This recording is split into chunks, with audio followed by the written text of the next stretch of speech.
के लिए, लेकिन हमने किसी सूरत पीछे नहीं हटना।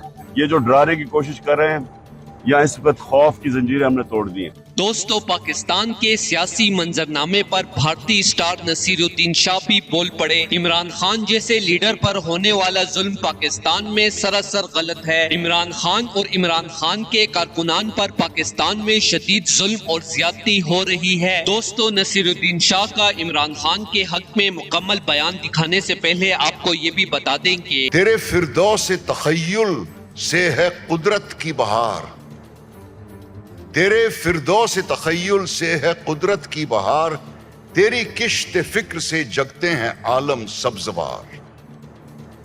तुमने मुझको जो आबरू बख्शी, हुई मेरी वो गर्मी बाजार, कि हुआ मुझसा जर्राए नाचीज, रूशनहा से सबाब तो सैयार। नसीरुद्दीन शाह ने अपने हालिया इंटरव्यू में कहा है कि पाकिस्तान में चंद टकों में बिकने वालों का जुमा बाजार लगा हुआ है, लेकिन उसके बावजूद भी मुझे यकीन है कि ऊपर अल्लाह और नीचे अदलिया का दर्जा होता है और पाकिस्तान में भी आला अदालत के फैसलों पर अमल दरामद होगा और पाकिस्तान में इलेक्शन करवा कर गरीब आवाम के ऊपर जुल्म और ज्यादती बंद की जाएगी। पाकिस्तान में 13 करप्ट जमातें ताकतवर इदारे के साथ मिलकर इमरान खान जैसे मकबूल तरीन और ईमानदार लीडर को दीवार से लगाना चाहती हैं, लेकिन मैं पाकिस्तान के मुसलमानों को बताना चाहता हूं कि अल्लाह इमरान खान का साथ देंगे और ये दज्जाली कुव्वतें अपने अंजाम तक पहुंचेंगी। दोस्तों, इस हवाले से अपनी राय का इजहार कमेंट सेक्शन में दें। वीडियो अच्छी लगे तो लाइक करें और इस चैनल को सब्सक्राइब करें।